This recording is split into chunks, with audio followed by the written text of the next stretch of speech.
تو مسلمانوں آؤ دیکھو امام حسن کا بچپن میں نظریہ کیا تھا، امام حسن کا عقیدہ کیا تھا۔ امام حسن رضی اللہ تعالیٰ عنہ نبی مکرم علیہ الصلوۃ والتسلیم کی ذات کو کس نظریے سے دیکھا کرتے تھے؟ آپ نے فرمایا اے میرے بھائی یہ ہرنی کا بچہ میں تمہیں نہیں دے سکتا، البتہ تم چلے جاؤ اس بارگاہ میں جس بارگاہ میں اپنا تو اپنا ہے، کوئی غیروں میں دکھا دے، جس کو در سرکار سے ٹکڑا نہ ملا ہو، آتا ہے ہم غلاموں پہ انہیں پیار کچھ ایسا خود بھیک دیں اور کہیں منگتا کا بھلا ہو، دل درد سے بسمل کی طرح لوٹ رہا ہو، یا رسول اللہ سینے پہ تسلی سے تیرا ہاتھ دھرا ہو، کر وقت اجل سر تیری چوکھٹ پہ جھکا ہو، جتنی ہو قضا ایک ہی سجدے میں ادا ہو۔ عزیزان گرامی، حضرت امام حسن مجتبی نے عقیدہ بھی دیا ہے کہ یہ مصطفیٰ جان رحمت کی بارگاہ اتنی وسیع بارگاہ ہے، اللہ کے نبی کی بارگاہ اتنی بافیض بارگاہ ہے کہ کبھی کسی بھی سائل کے سوال کو ٹھکرایا اور رد نہیں کیا جاتا ہے۔ لہذا حسن مجتبی عرض کرتے ہیں میرے بھائی آپ کو اگر بچہ چاہیے تو آپ بارگاہ مصطفیٰ میں چلے جاؤ جہاں سے کسی سائل کے سوال کو ٹھکرایا نہیں جاتا۔ حضرت امام حسن حسین اعظم ہیں، آنکھوں میں آنسوؤں کا سیلاب لے کر جانب در مصطفیٰ روانہ ہوتے ہیں۔ میرے آقا صلی اللہ علیہ وسلم کی مقدس بارگاہ میں حضرت امام علی مقام پہنچتے ہیں اور پہنچنے کے بعد رو رہے ہیں، یا رسول اللہ میرے بھائی کو آپ نے بچہ ہرنی کا دیا ہے، مجھے بھی چاہیے۔ آپ پذید ہوتے ہیں، اسی درمیان میں آقا دو جہاں علیہ السلام اپنے نواسے کی دل جوئی کے لیے تصفی دینے کے لیے آپ فرماتے ہیں میرے لال میرے نور نظر لخت جگر بیٹے سنو سنو، اگر کوئی صحابی دوبارہ کوئی بچہ پیش کر دے گا تو وہ بچہ میں تمہیں دے دوں گا، تمہیں عطا کر دوں گا، لہذا میرے بیٹے میرے شہزادے میرے نواسے تم یہیں پہ رہو۔ اللہ اکبر، حضرت حسین اعظم ہیں، آپ روتے جا رہے ہیں، آپ روتے جا رہے ہیں۔ مسلمانوں امام حسین کا رونا قسم خدا کی میرے آقا کو بھی منظور نہیں ہوتا تھا، حسین اعظم کا رونا جانوروں کو بھی منظور نہیں ہے۔ اے مسلمانوں تاریخ کے اوراق اس بات کی شہادت دیتے ہیں کہ حضرت حسین اعظم رو رہے ہیں، اسی درمیان میرے آقا کی نگاہ اپنی چوکھٹ سے باہر پڑتی ہے۔ میرے آقا کیا دیکھ رہے ہیں کہ ایک ہرنی ہے اور اپنے ساتھ اپنا بچہ لے کر کاشانہ نبوت کی جانب بڑھتی چلی آ رہی ہے، بڑھتی چلی آ رہی ہے۔ عزیزان گرامی، ہرنی اپنا بچہ لے کر اللہ کے مقدس نبی کے در پر آتی ہے اور آنے کے بعد قدم مصطفیٰ کا بوسہ دے کر کے اور اپنی زبان حال و قال سے فرماتی ہے یا رسول اللہ اس سے قبل جو بچہ آپ کی بارگاہ میں پیش کیا گیا تھا وہ کسی اور کا نہیں تھا، وہ میرا ہی بچہ تھا۔ اب آقا دو جہاں نے ضرور پوچھا ہوگا کہ ٹھیک ہے اس بچے کی فرقت تو نے برداشت کر لی، چونکہ صیاد کے ہاتھ میں وہ بچہ آ گیا تھا، شکاری کے ہاتھ میں وہ بچہ آ گیا تھا، لیکن اس بچے کو کیوں لے کر آئی ہے؟ اللہ اکبر، آنے والا وہ جانور، آنے والی وہ ہرنی نے اپنی زبان سے کہا تھا یا مصطفیٰ جان رحمت علیہ السلام سنیے سنیے، میں اپنے بچوں کی فرقت تو برداشت کر لوں گی، لیکن اے آقا، اے دونوں عالم کے تاجدار، اے امام الانبیاء، مجھے یہ ہرگز گوارا نہیں ہے کہ حسین اعظم تڑپ کر روئیں اور میں ان کی بارگاہ میں یہ بچہ پیش نہ کر سکوں۔ بہت پہلے کہا تھا جوش ولی آبادی نے انسانوں کو پہلے بیدار تو ہو لینے دو، ہر قوم پکارے گی ہمارے ہیں حسین، ہمارے ہیں حسین۔ تکبیر، نعرہ رسالت، ذکر شہدائے کربلا، فضائل امام حسین،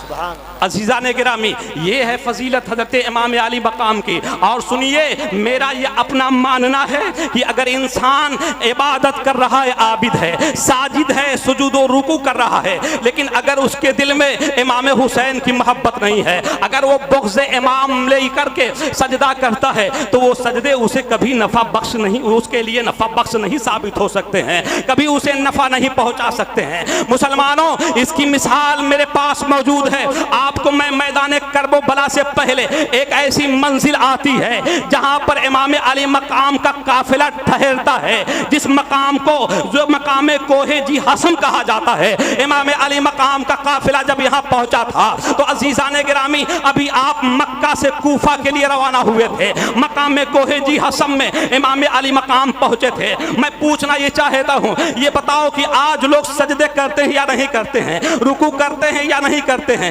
ہم بھی کرتے ہیں، ہمارا مخالف گروہ بھی کرتا ہے، وہ گروہ کرتا ہے جو امام علی مقام کے حوالے سے اتنا گندا خیال رکھتا ہے کہ نعوذ باللہ کہتا ہے اقتدار حاصل کرنے کے لیے امام حسین گئے تھے۔ ارے نابکارو سنو، تمہیں معلوم ہی نہیں جن کو اللہ کے پیغمبر نے دنیا ہی میں جنت کی سرداری عطا کر دی ہو، انہیں دنیا کی سرداری کی کوئی حاجت نہیں ہے۔ اور تاریخ بتاتی ہے کہ امام علی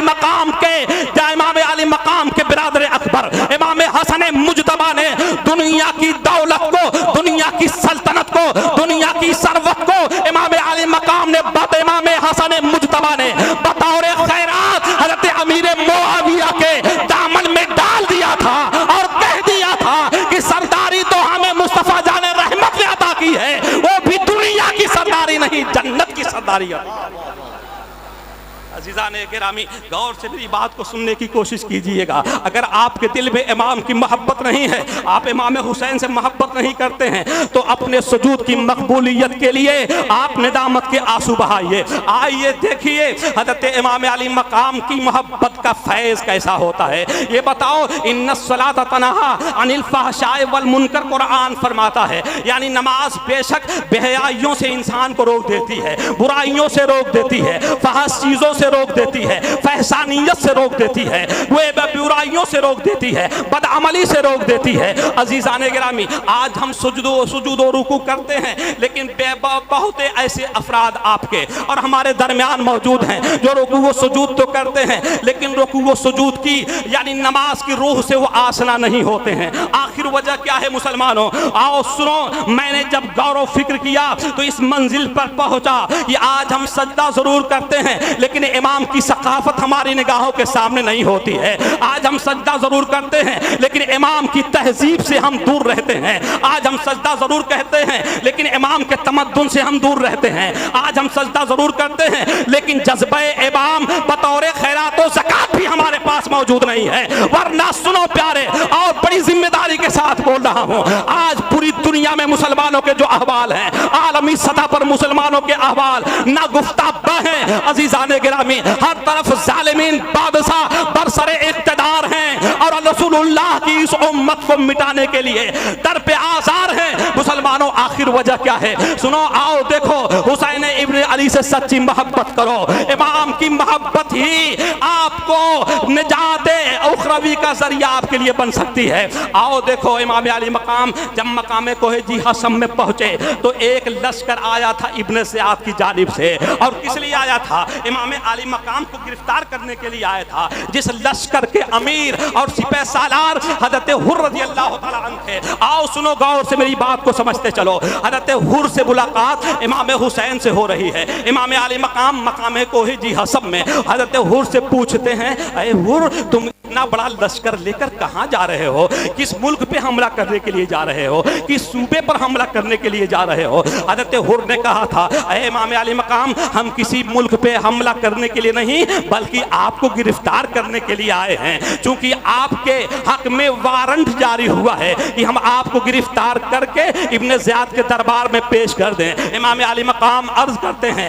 آخر میرا جرم کیا ہے؟ آخر میں نے کون سا ظلم کیا ہے؟ کس عوض میں تم مجھے میرے لیے گرفتاری کا وارنٹ لے کر آئے ہو؟ تو عزیزان محترم، اس موقع پر حضرت حر نے کہا یہ کہ امام علی مقام، یہ تو ہمیں نہیں معلوم ہے، لیکن امام علی مقام نے فرمایا، اے حر، ہم جانب کوفہ خود نہیں آئے ہیں، ہمیں بلایا گیا ہے، ہم تو بلانے پہ آئے ہیں۔ کہا کہ اس کی دلیل کیا ہے؟ تو عزیزان گرامی، حضرت امام علی مقام نے 100 یا 150 تقریباً 200 خطوط جو کوفیوں کی طرف، کوفیوں کی جانب سے امام علی مقام کی بارگاہ میں آئے تھے، امام علی مقام نے تمام خطوط ان کے سامنے ڈال دیا۔ حضرت حر نے ان خطوط سے لا علمی کا اظہار کیا ہے۔ عزیزان گرامی، گفت و شنید کا یہ سلسلہ چل ہی رہا تھا۔ المختصر سنیے پیارے اسی درمیان میں حر نے کہا تھا امام علی مقام کی بارگاہ میں، اے امام علی مقام میرے لشکر کے پاس ایک قطرہ بھی پانی نہیں ہے، آؤ دیکھو رسول اللہ کی اولاد کی رحم دلی دیکھ لو۔ عزیزان گرامی ان کا مزاج کریمانہ ملاحظہ کر لو، میرے آقا صلی اللہ علیہ وسلم کے نواسے ہیں، میں مختصراً بیان کر رہا ہوں تاکہ آپ جان جائیں کہ امام کی سخاوت کا کوئی اندازہ کیسے کر سکتا ہے۔ اللہ اکبر۔ حر نے کہا کہ اے امام علی مقام ہمارے لشکر کے پاس پانی نہیں ہے، ایک قطرہ پانی نہیں ہے، ان کے جو گھوڑے ہیں ان کے جو جانور ہیں وہ بھی پیاس سے تڑپ رہے ہیں اور ہمارے لشکر کے سپاہیوں کی زبانیں بھی خشک ہو رہی ہیں۔ اے امام علی مقام آپ جو ہے ہمارے لیے آپ اس راستے سے آئے ہیں، کیا کہیں دور پر کہیں نزدیک میں کوئی کنواں یا تالاب آپ نے دیکھا ہے؟ امام علی مقام فرماتے ہیں میں نے کہیں پہ بھی پانی نہیں دیکھا ہے، دور دور تک پانی نہیں ہے۔ سنو اگر تم پانی چاہتے ہو تو میں تمہیں پانی دے رہا ہوں، اور یہ پانی آپ اپنے سپاہیوں کو بھی پلا دو، ان کے جانوروں کو بھی پلا دو۔ عزیزان گرامی ایک سوال پیدا ہوا، اے امام علی مقام کیا آپ کو اس بات کا علم نہیں تھا کہ آپ ان ظالم سپاہیوں کو پانی پلا رہے ہیں جو کل میدان کرب و بلا میں آپ کی آل کا پانی بند کریں گے؟ اللہ اکبر۔ تو روح امام آج بھی آپ کو آواز دے گی، نہیں جانتے ہو ہم رسول اللہ کی اولاد ہیں، ہم اللہ کے نبی کی آل ہیں، ہمارا ظرف یہ ہے کہ رہ کے فاقوں میں غریبوں کو کھلانے والے، رہ کے فاقوں میں غریبوں کو کھلانے والے ایسے ہوتے ہیں محمد کے گھرانے والے۔ کہا ہمارا مزاج یہ ہے کہ ہم ہر جگہ کریمی کا، چونکہ ہم کریم ابن کریم ہیں، سخی ابن سخی ہیں۔ امام علی مقام نے اپنے مسکیزوں کا منہ کھول دیا تھا اور تمام یزیدی سپاہی پانی پی کر سیراب ہوتے ہیں، خود اپنے جانوروں کو پانی پلاتے ہیں، اپنے مسکیزوں میں سے بھی رسول والی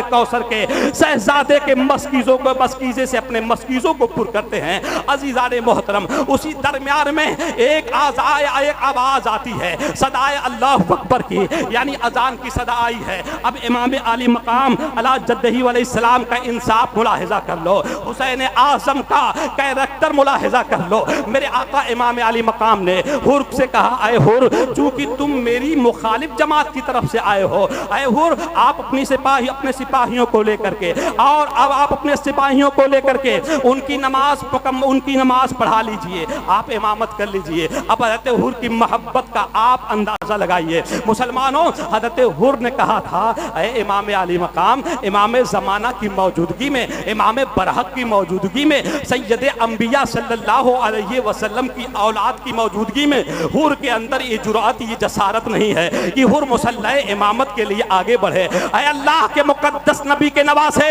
سنیں، کل بھی ہم آپ کے در کے غلام تھے اور آج بھی ہم آپ کے در کے غلام ہیں، لہذا غلام کا یہ حق نہیں ہے کہ وہ امامت کے لیے مصلح پہ جائے، غلام امام نہیں بن سکتا ہے۔ اے امام علی مقام میری تو طلب یہی ہے، میری طلب یہی ہے، میری تمنا یہی ہے، میری جستجو یہی ہے، میرا ارمان یہی ہے کہ میں آپ امامت فرمائیں اور میں آپ کا مقتدی بن کر کے نماز ادا کر لوں۔ عزیزان گرامی حضرت امام علی مقام مصلح امامت پہ کھڑے ہوتے ہیں، اور جب مصلح امامت پہ آپ کھڑے ہوئے ہیں حضرت حر بھی نماز کے لیے کھڑے ہیں، اور 1000 کا جو لشکر امام کے ساتھ آیا تھا وہ بھی نماز کے لیے کھڑا تھا۔ لیکن تاریخ گواہ ہے کہ امام علی مقام جب 10ویں محرم الحرام کو میدان کرب و بلا میں اتمام حجت کے طور پر آپ نے تقریر فرمائی تھی، آپ نے خطبہ دیا تھا، تو عزیزان گرامی 1000 کا لشکر وہ بھی موجود تھا جس نے امام کے پیچھے نماز پڑھا تھا، لیکن چونکہ انہوں نے جو نمازیں ادا کی تھی وہ امام کی محبت میں نہیں بلکہ مجبور ہو کر کے ادا کی تھی، اس لیے ان الصلاۃ تنہی عن الفحشاء والمنکر۔ عزیزان گرامی نماز فحش چیزوں سے روک دیتی ہے، لیکن روکی کس کو ہے کربلا کے میدان میں؟ تو تاریخ بتاتی ہے جب امام علی مقام نے آواز لگایا ہے کوئی پاکیزہ روح جو اس وقت رسول اللہ کی آل کی مدد کرے، ہے کوئی جو اللہ کے نبی کی اولاد کی مدد کرے، تو عزیزان گرامی حل من مغیثی یغیثنا کا نعرہ امام نے جب بلند کیا تھا تو تمام روحیں مر چکی تھیں، تمام روح ہیں بغض امام علی مقام میں گرفتار تھیں، لیکن ایک روح تھی جس نے محبت حسین میں مچل کر کے سجدہ ادا کیا تھا، اور اس سجدے نے حضرت حور سے کہا کہ اے حور سن، تو نے وہ سجدہ ادا کیا ہے کہ سجدہ برائیوں سے روک دیا کرتا ہے، سجدہ بے حیائیوں سے روک دیا کرتا ہے، سجدہ ظلم سے روک دیا کرتا ہے۔ لہذا اب موقع یہی ہے کہ تم لشکر نار سے نکل کر کے جنت کے سردار کے قدم کا بوسہ لے لے۔ اللہ اکبر۔ حضرت حور لشکر آدھا سے نکلتے ہیں اور شاعر اس کی عکاسی کرتا ہے، نکل کر لشکر آدھا سے حور نے یہ نعرہ مارا، نکل کر لشکر آدھا سے حور نے یہ نعرہ مارا، یوں نکلتے ہیں جہنم سے خدا والے، یوں نکلتے ہیں جہنم سے خدا والے۔ عزیزان گرامی، مقتل کربلا ہے، آؤ دیکھو امام علی مقام کا اختیار دیکھ لو۔ امام پاک کو اللہ کے نبی نے دنیا میں جنتی نوجوانوں کا سردار بنایا تھا۔ جنتی نوجوانوں کے سردار کا مطلب ہرگز یہ نہ سمجھیے گا مسلمانوں کہ جو نوجوان مرتے ہیں وہی انہی نوجوانوں کے سردار، نہیں، بلکہ جنتی نوجوانوں کا مطلب یہ ہے کہ دنیا میں جتنے بھی جنتی افراد ہیں سبھی کا اگر کوئی سردار ہے تو اسے انہیں حسنین کریمین کہا جاتا ہے، انہیں حسین اعظم کہا جاتا ہے، انہیں شہید اعظم کہا جاتا ہے۔ اللہ اکبر۔ مسلمانوں، امام علی مقام کا یہ لشکر کربلا کے میدان میں ہے، اور لشکر اور کربلا سے قریب میں ایک گاؤں تھا، غالباً بنو غازریہ تھا۔ عزیزان گرامی، حضرت امام علی مقام رضی اللہ تعالیٰ عنہ کی آمد کا چرچا ہر طرف ہو رہا تھا، ہر جانب ہو رہا تھا۔ اسی درمیان میں ایک ضعیفہ خاتون ہیں جن کی پوری پونجی، جن کا پورا سرمایہ، جن کی زندگی کا پورا اثاثہ ایک ہی اولاد ہے، ایک ہی بیٹا ہے، اور اس کے شوہر کا انتقال اس کے عالم شباب پہ میں ہی ہو گیا تھا۔ ایسے عالم میں اب وہ ماں ہے لیکن بیٹا ابھی موجود نہیں ہے، بیٹا ابھی یہاں پر موجود نہیں ہے۔ ایسے عالم میں ماں تڑپ رہی ہیں، ماں بلک رہی ہیں، ماں کی آنکھوں میں آنسوؤں کے دھارے نکل رہے ہیں۔ ماں اپنے دل میں سوچ رہی ہیں کہ کاش اللہ نے جو مجھے ایک اولاد عطا کی ہے، اللہ نے جو مجھے ایک بیٹا دیا ہے، اس بیٹے کو میں امام کی بارگاہ میں بطور تحفہ پیش کر کے اور اللہ و رسول کی بارگاہ میں سرخروئی حاصل کر لیتی۔ ماں کا دل تڑپ رہا ہے، ماں کا دل مچل رہا ہے اپنے بیٹے کو قدم حسین میں ڈالنے کے لیے۔ عزیزان گرامی، ماں تڑپ رہی ہیں، اسی درمیان میں وہ بیٹا آتا ہے، اپنی ماں کو سلام کرتا ہے۔ ماں نے بہت دھیمی آواز میں جواب دیا ہے۔ بیٹا ماں کے سلام کا جواب جب ملاحظہ کیا ہے تو انداز جواب ہی سے بیٹا سمجھ جاتا ہے، لگتا ہے میری ماں کو کوئی سخت تکلیف ہو گئی ہے، لہذا بیٹا آگے بڑھتا ہے۔ وفادار بیٹا تھا، نیکوکار بیٹا تھا۔ سنو مسلمانوں، حسین اعظم کے غلام بدکار نہیں ہوتے ہیں، حسین اعظم کے جو غلام ہوتے ہیں وہ جو وفادار ہوتے ہیں، جو امام حسین کے غلام ہوتے ہیں وہ نیکوکار ہوا کرتے ہیں۔ اگر آپ کے دلوں کے اندر بدکاری کا شائبہ ہے تو توبہ کر کے نیکوکار بننے کی تمنا کیجیے۔ عزیزان گرامی، یہی امام حسین کی غلامی کا سچا ثبوت ہے۔ آؤ دیکھو، حضرت امام علی مقام علی جدہ علیہ السلام کربلا میں ہیں، اور اسی درمیان ماں بیٹے نے جب ماں کا تیور دیکھا ہے، ماں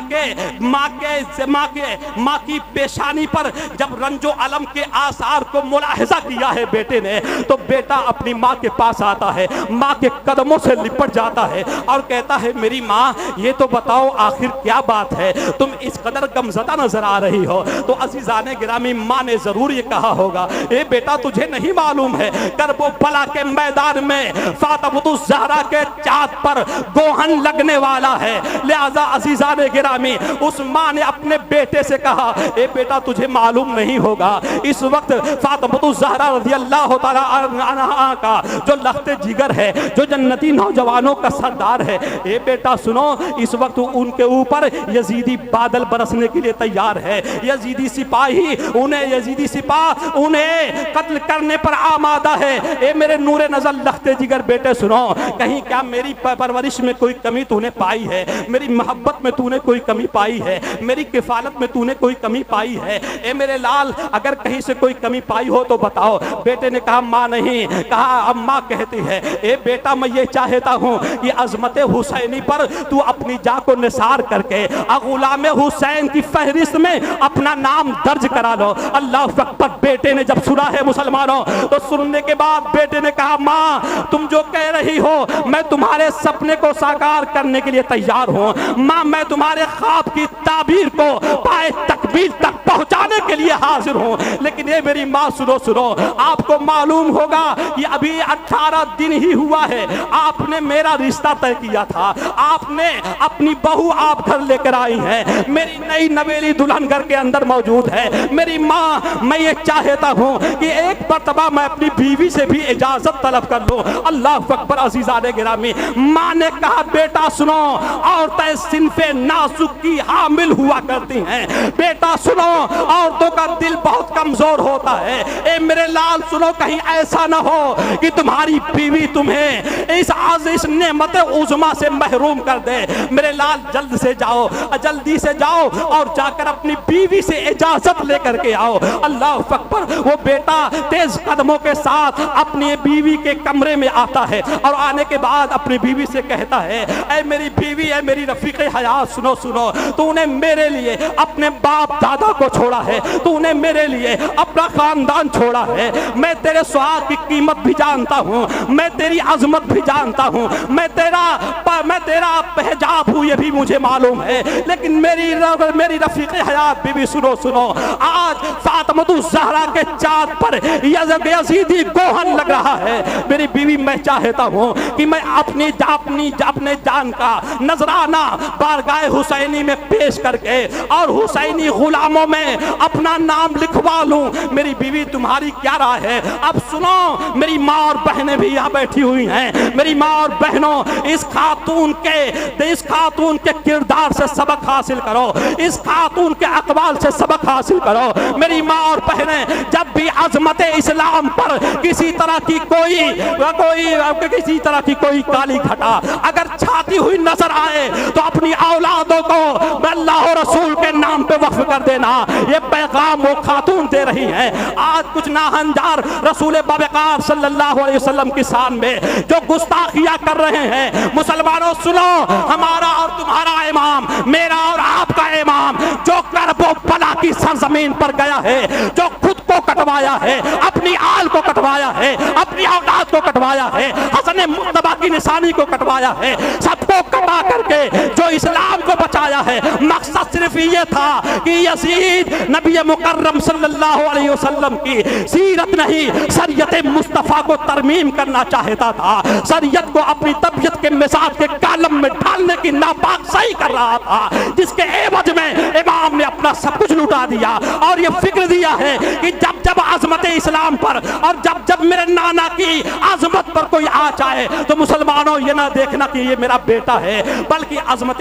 رسالت کو بچانے کے لیے اپنے آپ کو وقف کر دینا۔ آؤ دیکھو پیارے، حضرت امام علی مقام علی جدہ علیہ السلام کی بارگاہ میں اب وہ خاتون اپنے بیٹے کو لیتی ہے، جب اجازت مل گئی اب وہ خاتون اپنے بیٹے کو لیتی ہے اور لے کر کے جب بھی ماں اپنے بیٹے کے ساتھ چلنے کا ارادہ کرتی ہے تو بیوی بھی کہہ رہی ہے، 18 روز کی نئی نویلی دلہن بھی کہہ رہی ہے کہ اے میرے سرتاج، آپ مجھ کو یہاں چھوڑ کر جا رہے ہیں، میں بھی امام علی مقام کی بارگاہ میں چلوں گی۔ عزیزان گرامی، اب وہ بیوی بھی آ رہی ہیں، آنے کے بعد المختصر یہ آپ سماعت کر لیجئے، آنے کے بعد اب اس ماں نے امام علی مقام کی بارگاہ میں سلام پیش کیا ہے، خیمہ حسینی میں حاضر ہوتی ہیں، امام علی مقام نے آنے کی وجہ دریافت کی، آنے کی وجہ آپ نے بتایا کہ یہ وجہ ہے اے امام علی مقام، میرے پاس مال و زر نہیں ہے، میرے پاس اشرفیوں کے خزانے نہیں ہیں، میرے پاس کچھ نہیں ہے، اے امام علی مقام میری پوری زندگی کا جو اثاثہ ہے یہی میرا نور نظر لخت جگر بیٹا ہے، یہی میرا بیٹا ہے، اے امام علی مقام اس کے علاوہ میرے پاس کچھ نہیں ہے۔ امام علی مقام، میں اپنے بیٹے کو بطور تحفہ آپ کے قدموں میں ڈال رہی ہوں، امام آپ یہ حقیر سا نذرانہ قبول کر کے میری حوصلہ افزائی فرما دیجئے۔ امام علی مقام نے کہا کہ اے اللہ کی مقدس بندی اس موقع پر تو نے آل پیغمبر کی مدد کی ہے، اللہ کے نبی کا نواسہ کبھی بھی اسے فراموش نہیں کرے گا۔ لہذا مسلمانوں، ماں نے تو اپنی بات رکھ دیا ہے، اب بیوی آئی، اب اس شوہر کی بیوی آ رہی ہے۔ جانتے ہو تاریخ میں اس مقدس اور اس مجاہد کا نام عزیزان گرامی حضرت عبداللہ بن وہب کلبی رضی اللہ تعالیٰ عنہ ہے۔ حضرت وہب بن عبداللہ کلبی رضی اللہ تعالیٰ عنہ کی بیوی آتی ہیں، کہاں آئی ہیں؟ امام علی مقام کی بارگاہ میں آئی اور عرض کرتی ہیں اے امام علی مقام، میری ایک شرط ہے، سن لیجئے غور سے، میری ایک شرط ہے اور آپ اس شرط کو قبول کر کے میرے مقدر کو مقام عروجیت کی منزل عطا کر دیجئے۔ اللہ اکبر۔ امام علی مقام عرض کرتے ہیں اے آنے والی خاتون، یہ تو بتا تیری شرط کیا ہے؟ تو مسلمانوں غور سے سنو، آنے والی بیوی نے جو سوال کیا تھا وہ سوال معمولی نہیں تھا، وہ سوال کھڑے ہو جائیں محبتوں کے ساتھ۔ جماعت اہل سنت کے مایہ ناز قدیم المثال خطیب ملک ہندوستان کے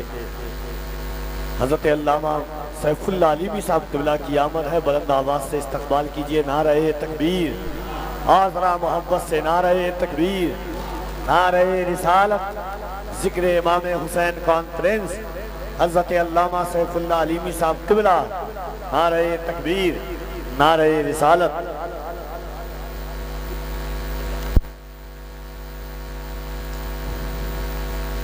عزیزان گرامی، بلا شبہ اس عظیم مدبر اور مفکر کے سامنے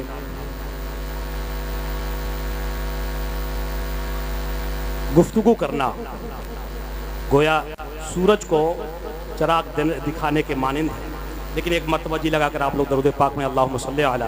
سیدنا و شفیعنا و نبینا و حبیبنا و مولانا محمد مبارک وسلم صلو علیہ صلاۃ و سلام علیک یا رسول اللہ صلی اللہ تعالی علیہ وآلہ وسلم۔ عزیزان گرامی، اب اس بیوی کا جو پیغام ہے، اس بیوی کی جو شرط ہے، اس بیوی کا جو معاہدہ ہے، آپ اسے سماعت کریں۔ اس بیوی نے برجستہ امام علی مقام کی بارگاہ میں اپنی شرط پیش کی اور کہا امام علی مقام میری دو شرط ہے، آپ اسے قبول کر لیں اور آپ میرا حوصلہ افزائی فرمائیں۔ امام علی مقام علیہ جدہ علیہ السلام فرماتے ہیں بیوی بتا تیری وہ شرط کیا ہے؟ تو پہلی شرط جو بیوی نے رکھی ہے عزیزان گرامی، وہ شرط اتنی انتہائی، وہ شرط ایسی شرط ہے کہ عزیزان گرامی دنیا میں سوائے امام کے کوئی اس شرط کو قبول کرنے کی آپ نہیں رکھ سکتا ہے۔ عزیزان محترم، جانتے ہیں وہ شرط کیا تھی؟ وہ شرط یہ تھی، امام علی مقام علیہ جدہ علیہ السلام کی بارگاہ میں اس خاتون نے کہا تھا اے امام علی مقام، میں یہ چاہتی ہوں کہ میرے شوہر جب جام شہادت نوش فرما لے تو میری یہ خواہش ہے کہ یہ میرے ساتھ جنت میں رہے، جب تک میرا انتقال نہ ہو تب تک یہ جنت میں نہ جائے۔ عزیزان گرامی، جانتے ہیں ایک شہید کی یہ شان ہے، یہ ابھی اس کی روح اس کے قبض عنصری سے پرواز نہیں ہوتی کہ وہ اس کا ایک قدم زمین پہ ہوتا ہے اور دوسرا جنت میں ہوتا ہے۔ امام علی مقام نے ایک بار بھی یہ نہیں کہا کہ او بیوی یہ کیسا تم سوال کر رہی ہو، یہ فضول سوال ہے، یہ کون سا سوال تم کر رہی ہو؟ بیوی سنو، میرے پاس وہ اختیار نہیں ہے، لیکن نہیں مسلمانوں، اس خاتون نے بھی جو سوال کیا تھا